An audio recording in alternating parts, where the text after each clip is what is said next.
نحمدہ ونصلی علی رسولہ الکریم اما بعد بسم اللہ الرحمن الرحیم۔ آج کا ہمارا عنوان ہے وطروں سے متعلق غلط فہمیاں پھیلانے والوں سے ہوشیار رہیں۔ تو اس میں چند باتیں تمہیدی ہوں گی، اس کے بعد ہم اپنے اصل موضوع کی طرف آئیں گے۔ وہ یہ کہ آج سوشل میڈیا کے دور میں بہت سے لوگ ایسے مل جاتے ہیں کہ جن کو اگر کچھ اعمال کی توفیق ہوئی تو بجائے اپنے نماز و روزہ اور دیگر عملی احکام کی طرف متوجہ ہونے کے شرعی دلائل سے کھلواڑ شروع کر دیتے ہیں اور قرآن و حدیث کے نام پر دین کی خود ساختہ تشریح شروع کر دیتے ہیں، جو کہ دوسروں کے ساتھ ساتھ خود ان کے لیے بھی نقصان دہ ہے۔ آپ نے دیکھا ہوگا اس طرح کے لوگ ہر کچھ وقت کے بعد ظاہر ہوتے ہیں اور پھر کوئی ایک مسئلہ لے کر ایسا طوفان بدتمیزی برپا کرتے ہیں کہ اپنے علاوہ پوری امت کو گمراہ اور بھٹکا ہوا قرار دیتے ہیں اور ایک نئے فتنے کا بیج بو دیتے ہیں۔ ایسا نہیں کہ نعوذ باللہ امت 1450 سال سے گمراہی کا شکار تھی اور یہ صاحب راہ ہدایت دکھانے چلے آئے۔ تو ایسے لوگ جس عنوان اور جس نام سے بھی ہیں ان سے محتاط رہیں۔ اب ہم اپنے اصل موضوع کی طرف آتے ہیں کہ 3 رکعت وتر 2 قعدوں اور 1 سلام کے ساتھ کیوں ضروری ہے، اور ہم وتروں میں دعائے قنوت کیوں پڑھتے ہیں۔ اس میں پہلا مسئلہ یہ کہ 3 رکعت وتر 1 سلام کے ساتھ ہی پڑھیں، کیونکہ 1 سلام سے 3 وتر پڑھنے کا ثبوت صحیح ستہ میں سے سنن نسائی میں موجود ہے۔ حدیث نمبر 1701 عن ابی بن کعب رضی اللہ عنہ قال كان رسول اللہ صلی اللہ علیہ وسلم يقرأ في الوتر بسبح اسم ربك الأعلى وفي الركعة الثانية بقل يا أيها الكافرون وفي الثالثة بقل هو الله أحد ولا يسلم إلا في آخرهن ويقول يعني بعد التسليم سبحان الملك القدوس 3۔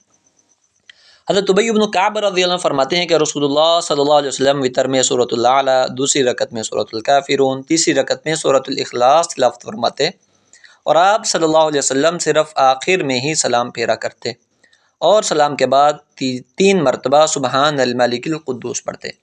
تو یہ حدیث صحیح ہے، جس کو علامہ البانی رحمہ اللہ نے بھی صحیح کہا ہے۔ یہ روایت حدیث مبارکہ کی دیگر مستند کتابوں مثلا مصنف عبدالرزاق، السنن الکبریٰ للنسائی، عمل الیوم واللیلہ للنسائی وغیرہ میں موجود ہے، جس کی تفصیلات آپ ڈسکرپشن میں بھی دیکھ سکتے ہیں۔ لہٰذا 3 وتر 1 سلام کے ساتھ پڑھیں، یعنی تیسری رکعت کے آخر میں ہی سلام پھیریں۔ دوسرا مسئلہ یہ کہ وتر 2 قعدوں کے ساتھ پڑھیں، یعنی دوسری رکعت میں قعدہ ضرور کریں۔ کیوں؟ حضور صلی اللہ علیہ وسلم کا تمام نمازوں بشمول وتر کے دوسری رکعت میں تشہد پڑھنے کا معمول تھا۔ صحیح مسلم اور دیگر کتب حدیث کی روایات ملاحظہ فرمائیں، سماعت فرمائیں۔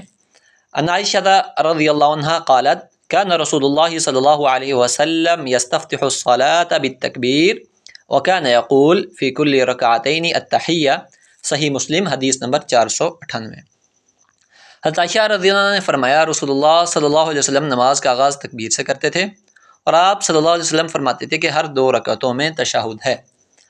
یہاں حضرت عائشہ رضی اللہ عنہ حضور صلی اللہ علیہ وسلم کا عام اور مستقل معمول بیان فرما رہی ہیں، اور یہ روایت سنن ابی داؤد، مسند احمد میں بھی موجود ہے، جبکہ خاص وتر میں دوسری رکعت کے تشہد سے متعلق روایات سماعت فرمائیں۔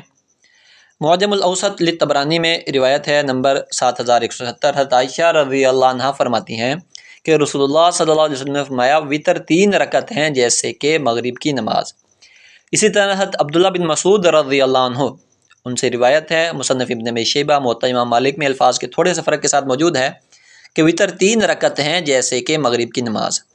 لہٰذا وتر کی دوسری رکعت میں تشہد پڑھنا واجب ہے، اگر بھول گئے تو سجدہ سہو کرنا ہوگا۔ یہاں یہ بات بھی پیش نظر رہے کہ وتروں سے متعلق کئی روایات حضرت عبداللہ بن مسعود رضی اللہ عنہ کے آثار ہیں، اور عبداللہ بن مسعود رضی اللہ عنہ کون صحابی ہیں جن کے بارے میں خود آقا صلی اللہ علیہ وسلم نے فرمایا کہ میں اپنی امت کے لیے اس چیز پر راضی ہوں جس پر ابن ام عبد یعنی عبداللہ بن مسعود رضی اللہ عنہ راضی ہیں۔ یہ روایت مستدرک حاکم اور مصنف ابن ابی شیبہ میں موجود ہے۔